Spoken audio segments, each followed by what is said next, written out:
Now, on Monday, House Speaker Nancy Pelosi struck a budget deal with the Trump administration to avoid hitting the next debt ceiling. Now, this deal would lift spending limits by about $320 billion and hand the Pentagon a $738 billion budget.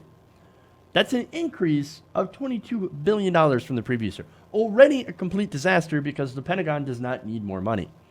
The last thing the Pentagon needs is more money. Oh, but Jeff, don't you support the troops? I do support the troops. They're not seeing any of that money. You know who's seeing that money? Defense contractors. So already terrible, but it gets worse.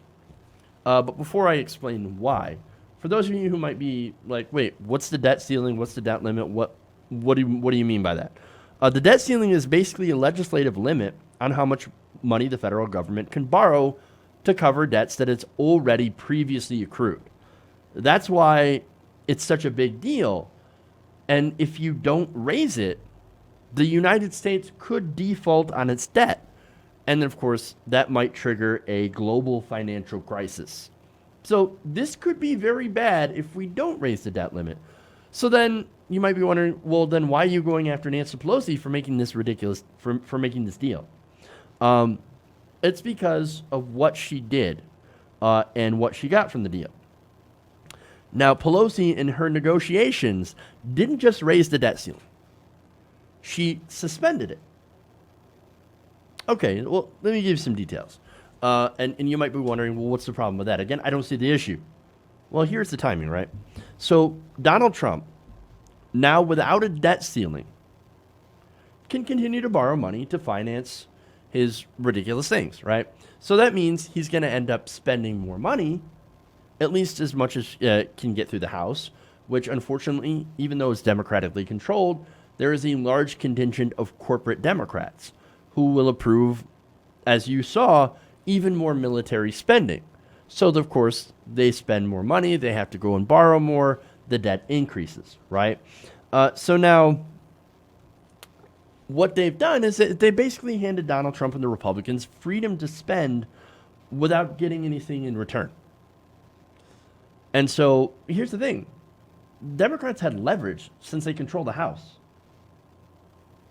Why didn't you use any of your leverage to try to get some concessions from increasing the debt limit and use it as Mitch McConnell had been using it, right? Mitch McConnell would always use the debt limit to try to force some concessions, usually spending cuts on the domestic side, from Democrats. The Democrats have offered no such stipulation. And here's the other thing, right? The other thing that's frustrating is that this limit has been suspended, but only suspended until Trump is out of office. It basically is suspended until 2021. After the 2020 elections, it will kick back in for what could be very likely to be a Democratic president. Oh, so a disaster. Complete and utter disaster. It's okay with Trump. No debt limit. We can borrow however much we want, which means we can spend however much we want without worrying about increasing the debt limit to pay for it under Trump. But under Democratic leadership, oh no, can't do that. Now that has, of course, the effect of basically kneecapping progressive priorities. Now she got a lot of pushback, right? A lot of pushback. Paul Blest of Splinter wrote on Tuesday that if the eventual Democratic presidential nominee defeats Trump in 2020, this is one of the first things that they will have to deal with in their first year in office. So they have to deal with the debt limit now. That means no progressive priorities will pass unless you have a gigantic Democratic majority in the House and the Senate. And most of them happen to be progressive. Now, right now, the Republicans are expected to retain the Senate. And so, Now, Blest wrote, if you really listen, you can almost hear Texas Senator Ted Cruz yelling on the floor of the Senate that Congress shouldn't raise the debt limit by $1 more unless President Bernie Sanders promises to drop his demand for Medicare for all. Now, he had more to say on this. Citing a Democratic source close to negotiations, Bless reported that the possibility of ending the debt ceiling came up and that interest was expressed, but it was decided that it was, quote, too difficult to do in this particular agreement. I know Republicans will be, well, I mean, yeah, debt limit, of course we should have the debt limit unless it's under Republicans, because we don't actually care about debts and deficits. But, I mean, if a Democrat gets in office, obviously we totally care about debts and deficits, and we got to do something about this. You even had, and now I seem to forget his name, but there was a congressman that was Deadbeat Dad. That's how I can remember him. Actually, he's very anti-Trump now, which is hilarious. So he came out on Twitter and he was like, hey, you guys remember the Tea Party? We kind of ran against debts and deficits. What are you guys doing? Well, here's the thing. It was never about debts and deficits. It was about log jamming any sort of, progressive or even not progressive Democratic priority in Congress under Obama. That's what it was about. That's all what it was about. But here's the thing. Do we even need a debt limit? No, we don't. The debt ceiling, again, the debt limit is paying for things that we've already spent money on, not new spending. Basically, we're just covering our debt. But see, Republicans, again, they use this as leverage all the time against Democrats in order to extract giant cuts and to prevent new spending. This is something Pelosi has refused to do against Republicans. In fact, Blessed wrote this, quote, the biggest win of Pelosi's second stint as Speaker so far was holding the line in the government shutdown earlier this year. And she did, we give her credit for that. So, but here's the overall point. So Pelosi, he writes, knows how to use leverage. She just didn't push hard enough this time for whatever reason. Well, I think I have an idea. But, hey, didn't you know? She's a master legislator. You must now bow to the queen in her sarcastic clapping. I mean, look, this is so bad, this deal. You even have people who worked for establishment Democrats saying, wow, this was bad.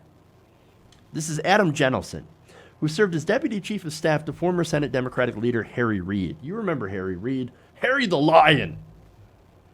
Look, let's be fair. Nobody could be as bad as Chuck Schumer. So even Harry Reid was slightly better.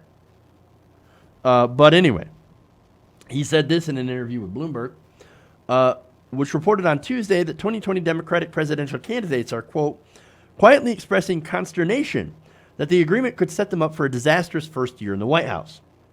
Jenelson said, quote, the timing of it really bugs me. It sets up a crisis of the first year of the president's administration. We're letting them light the fuse on another bomb and place it squarely in the middle of the next president's first year in office. That's really bad. Now, the Democratic leadership, Jenelson says, handed Republicans, who were favored to hold the Senate in 2020, a major weapon to completely derail progressive agenda items that 2020 Democrats have placed at the center of their White House bids. Some of those, of course, are, Medicare for all, free college, or I should say tuition-free higher education at public colleges and universities. And as Jenelson pointed out on Twitter, Republicans did weaponize the debt ceiling against Barack Obama in 2011. And so, look, why would any Democrat ever think that this won't happen again? With especially a President Sanders or a President Warren? Well, Jenelson said, quote, I've been asking around for defense of this deal, and the main rationale being offered is that top Democrats don't think McConnell will weaponize the debt ceiling against a Democratic president in 2021. Are you kidding me? That has to be the most naive statement I have ever seen. Here you got the Democrats, supposedly smart people, saying, Mitch McConnell, he will not try to screw us over in 2021. I believe that he won't do it. Mitch McConnell, such an honorable gentleman. He would never weaponize the debt ceiling against us like he did in 2011. This is the guy who blocked Merrick Garland for a year. That was Obama's Supreme Court pick. Didn't even get a hearing. Didn't get a confirmation hearing. Nothing. Blocked him completely. Mitch McConnell is the king of obstruction. You know what he calls himself? The Grim Reaper. He kills pretty much everything that comes to his desk that he doesn't actually want to do. And you know what? I bet Pelosi knows this. Of course she does. She's not stupid. Brian Fallon, executive director of progressive advocacy group Demand Justice, and former aide to Chuck Schumer said this, quote, it was fun for a while to debate whether the Democrat who beats Trump should focus on election reform or climate change in 2021. Now Republicans will make it a fight over lifting the debt ceiling.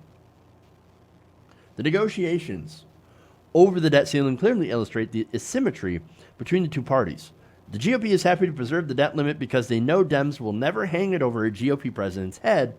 On the other hand, GOP is happy to play chicken with it when a Dem is in office.